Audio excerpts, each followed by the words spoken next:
Bonsoir Daniela. Bonsoir Hervé. Donc bienvenue à cette nuit du Big Bang au Big Band. On est heureux de t'accueillir. Est-ce que tu peux nous dire qui tu es, et où tu travailles et sur quoi tu travailles, s'il te plaît? Oui, bien sûr. Alors, je m'appelle Daniela Galarraga et je suis une doctorante à l'Institut d'astrophysique spatiale. Je travaille en cosmologie, donc plus en détail, ce que je fais, c'est j'étudie les grandes échelles de l'univers, les plus grandes échelles de l'univers, et je fais ça sur des simulations numériques.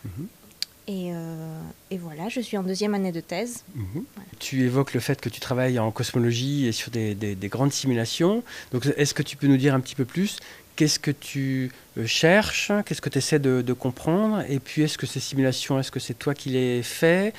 Est-ce que tu les utilises d'autres équipes qui les génèrent? Parce que c'est quand même des très gros travaux, ça demande beaucoup de ressources, peut-être que tu nous en parleras.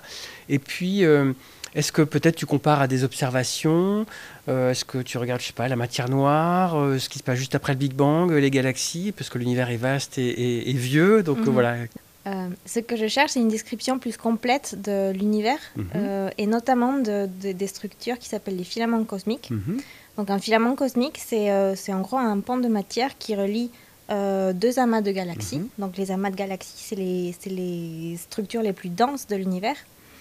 Et en fait, on pense que plus de 50% de la matière totale dans l'univers est dans ces filaments cosmiques. Mais le gros problème, c'est qu'ils sont très durs à observer, parce que le gaz autour des filaments est très diffus. Et c'est pour ça que moi, j'étudie les simulations numériques pour mieux comprendre ces filaments. Alors, tu m'as posé les questions, est-ce que je fais moi-même les simulations numériques? Et c'est non, parce que c'est très coûteux de faire une simulation numérique, ça coûte énormément de temps de calcul. Et du coup, il y a des grands groupes dans le monde qui ont fait des simulations, des très grandes simulations, très performantes. Et moi, j'utilise les données de ces simulations pour faire ma recherche. Donc, je m'intéresse surtout à l'univers aujourd'hui, donc à toute la matière qui nous entoure aujourd'hui, et dans le but de comprendre où est cette matière et sous quelle forme. Parce qu'effectivement, une des questions, c'est donc il y a la matière noire. Donc tu disais que les amas de galaxies sont des objets très denses, en fait à très très grande échelle. Ça fait des millions d'années-lumière de taille. Enfin, voilà, oui. Et donc il y a la matière noire, et il y a quelque chose qui est un problème intéressant et énigmatique, c'est que bon, la matière noire, on la voit pas, on pense qu'elle est là, on arrive à la mesurer, mais la matière ordinaire, c'est elle qui paradoxalement, elle manque un petit peu, c'est ça. Donc on ne sait pas trop où elle est. Et l'intérêt, toi, d'utiliser des simulations, c'est que ceux qui les génèrent, ils n'ont pas le temps peut-être de tout regarder, de tout faire, alors que toi, tu as du temps, entre guillemets, et tu peux te focaliser sur cette recherche. Pourquoi tu recherches de la matière ordinaire dans ces filaments? Pourquoi est-ce qu'elle est dure à voir? Pourquoi on pense qu'elle manque, en fait? Comment on sait qu'elle manque? Parce que si elle manque, on ne la voit pas. Donc, comme tu as dit, donc, en fait, dans les plus grandes échelles, l'univers est composé d'un squelette de matière noire. Et la matière ordinaire, donc ce qu'on appelle les baryons, nous, les petits chiens, les atomes, les électrons, tout ce que nous, on peut voir, tombe par attraction gravitationnelle dans ce squelette de matière noire. Et du coup, ça fait des structures comme un réseau de neurones. Et c'est ça qu'on appelle la toile cosmique.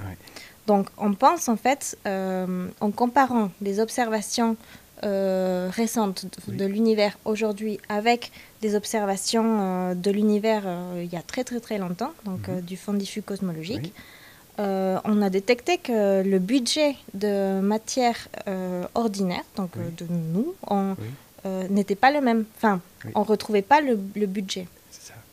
Et du coup, on pense que cette matière, elle s'est entre guillemets cachée, mais on sait qu'elle est là, sauf qu'on n'arrive pas à l'observer autour des filaments. Quand tu dis budget, c'est la quantité, la quantité de matière, pour s'il y en a qui ne sont pas très au courant. Oui, quand je dis budget, en fait, c'est en somme tout le gaz qu'on compte, toute la poussière. Exactement. Et on n'arrive pas à retrouver les mêmes quantités.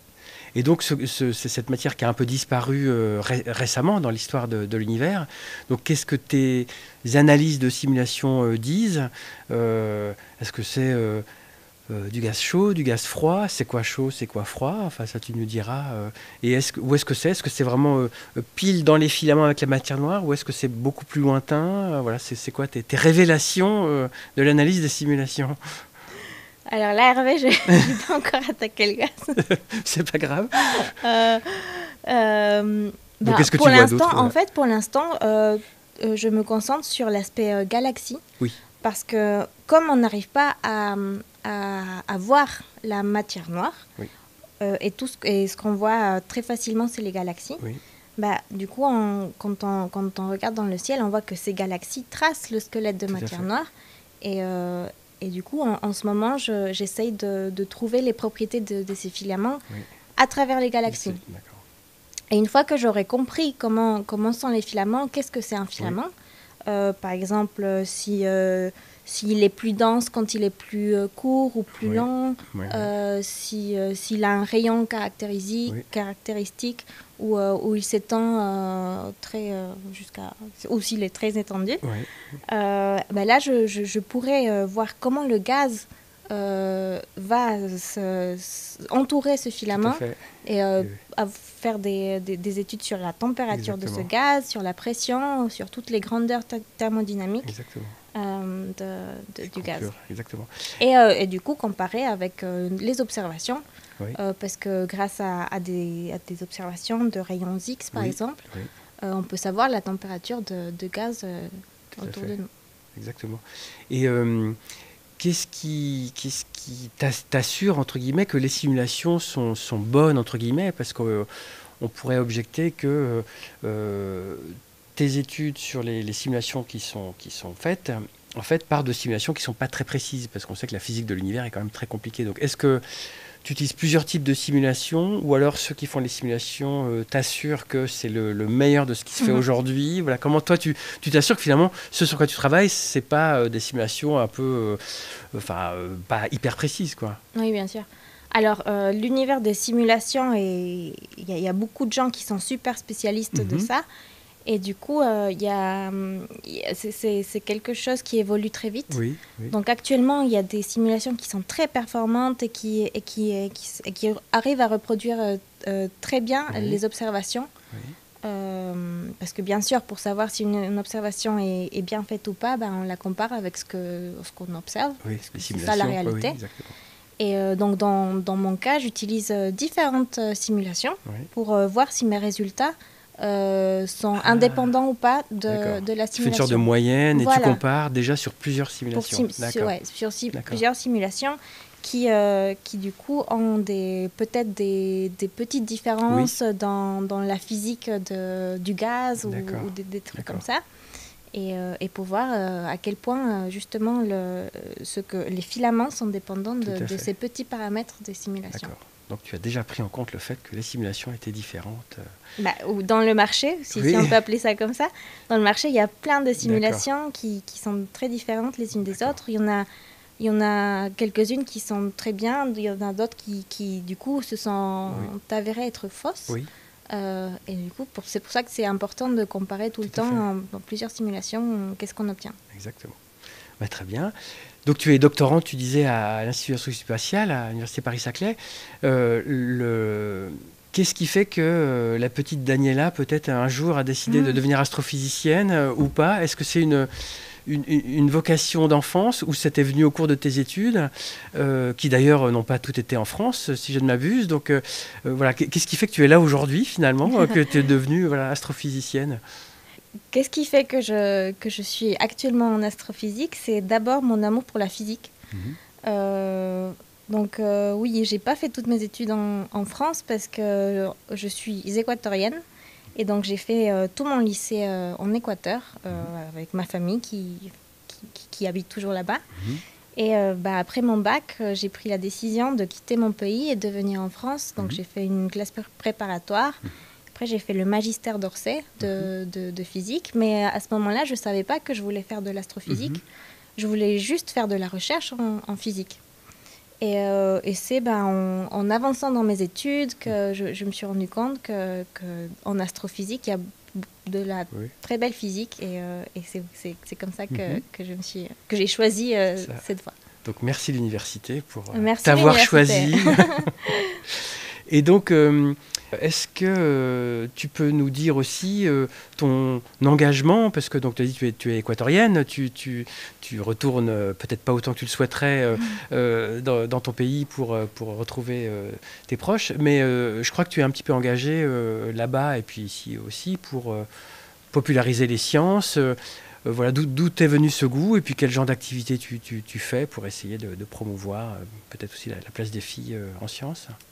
Oui, donc alors pour moi, les sciences, c'est quelque chose de très important, même à niveau sociétal. Et donc, je suis vraiment engagée et j'essaye de faire une diffusion scientifique, surtout en Équateur, parce que c'est un pays qui est très riche, mais en même temps en voie de développement. Donc les sciences exactes ne sont pas très développées. Par exemple, en Équateur, il n'y a pas du tout un master en astrophysique comme on a de la chance d'avoir en France. Et du coup, moi, je travaille avec le ministère d'éducation équatorien pour aller dans des écoles et parler aux jeunes enfants, aux enfants de sciences, de ce que je fais, de mon parcours. Et au fur et à mesure de ces rencontres, je me suis rendu compte qu'il y avait beaucoup d'autocensure dans les jeunes esprits. On dit « Ah, mais ça, c'est quelque chose que je ne vais jamais arriver. » Alors que c'est pas du tout, il ne faut pas du tout penser comme ça. Donc j'encourage les jeunes à ne pas s'autocensurer parce que voilà, il faut être très motivé et se donner les moyens d'arriver à faire ce qu'on veut. Et aussi, je constate que quand on est jeune et enfant, on a une vision mais très élargie du monde et c'est quelque chose de magnifique et de très scientifique parce que la science, c'est quoi ? C'est d'arriver à voir le monde dans son ensemble, de comprendre les mécanismes dans son ensemble. Et voilà, donc pour moi, c'est très motivant de faire ce genre de projet. Et d'aller parler aux jeunes, et surtout dans les milieux défavorisés, parce que je suis persuadée que la science peut faire beaucoup d'impact. Bien sûr, oui. On sera assez d'accord sur ce point-là. Et est-ce que tu aurais des conseils à donner justement, outre ne pas s'auto-censurer, qui est effectivement un mécanisme connu et qu'on ne combat pas assez malheureusement. Est-ce que tu aurais des conseils pour les jeunes qui nous écouteraient sur l'idée de faire une carrière scientifique ou un autre métier qui peut-être leur paraît inaccessible ? Alors je pense que la première chose que les jeunes doivent prendre en compte, c'est qu'il n'y a rien qui est inaccessible. Comme je l'ai dit, il faut se donner les moyens, rester motivé. Après, il y a beaucoup de fois où on a un rêve et on veut y aller. Mais mon conseil, c'est aussi de rester ouvert parce que la vie et les expériences, les cours par exemple, les événements font qu'on change, que peut-être ce rêve va un petit peu changer en cours de route et on va arriver à trouver qu'est-ce qu'on veut. Donc mon conseil, c'est de vraiment rester ouvert, rester attentif à qu'est-ce qui se passe dans la vie et de surtout rester motivé et ne pas s'autocensurer, de viser loin. Exactement, oui. Reach for the stars. Merci Daniela. Voilà. Et à bientôt. Merci à toi Hervé, à bientôt.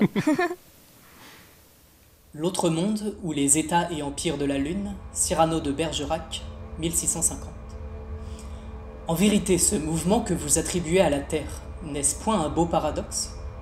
Quelle grande vraisemblance avez-vous pour vous figurer que le Soleil soit immobile quand nous le voyons marcher, et que la Terre tourne autour de son centre avec tant de rapidité quand nous la sentons ferme dessous nous ? Monsieur, lui répliquai-je, voici les raisons qui nous obligent à le préjuger.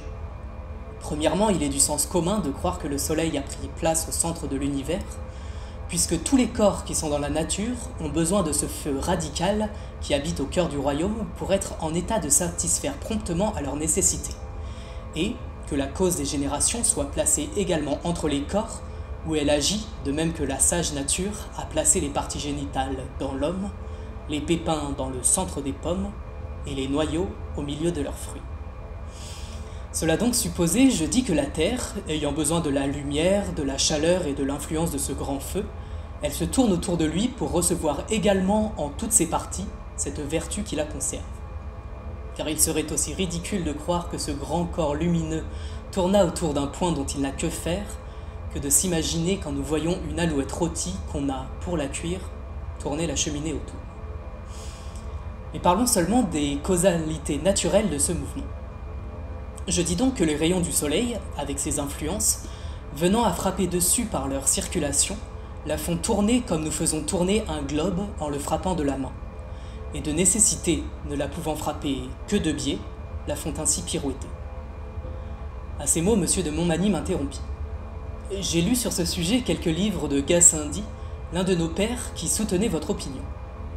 En effet, disait-il, je m'imagine que la Terre tourne, non point pour les raisons qu'allègue Copernic, mais pour ce que le feu d'enfer, ainsi que nous apprend la Sainte Écriture, étant enclos au centre de la Terre, les damnés qui veulent fuir l'ardeur de la flamme gravissent pour s'en éloigner contre la voûte et font ainsi tourner la Terre, comme un chien fait tourner une roue lorsqu'il court enfermé dedans. Nous louâmes quelques instants le zèle du bon père.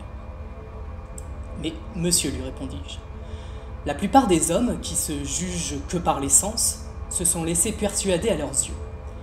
Et de même que celui dont le vaisseau navigue terre à terre croit demeurer immobile et que le rivage chemine, ainsi les hommes, tournant avec la terre autour du ciel, ont cru que c'était le ciel lui-même qui tournait autour d'eux.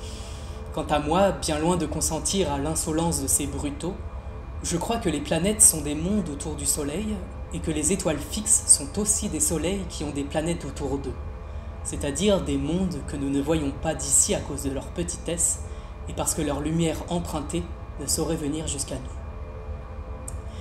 Mais, me dit-il, si, comme vous assurez, les étoiles fixes sont autant de soleils, on pourrait conclure de là que le monde serait infini ? N'en doutez point, lui répliquai-je. Ma foi, me répliqua-t-il, vous avez beau dire, je ne saurais du tout comprendre cet infini. Dites-moi, lui dis-je, comprenez-vous mieux le rien qui est au-delà ? Point du tout. Quand vous songez à ce néant, vous vous l'imaginez tout au moins comme du vent, comme de l'air, et cela est quelque chose. Mais l'infini, si vous ne le comprenez pas en général, vous le concevez au moins par partie, car il n'est pas difficile de se figurer de la terre, du feu, de l'eau, de l'air, des astres et des cieux. Or, l'infini n'est rien qu'une tissure sans borne de tout cela. Que si vous me demandez de quelle façon ces mondes ont été faits, vu que la Sainte Écriture parle seulement d'un que Dieu créa, je réponds qu'elle ne parle que d'une autre, à cause qu'il est le seul que Dieu ait voulu prendre la peine de faire de sa propre main.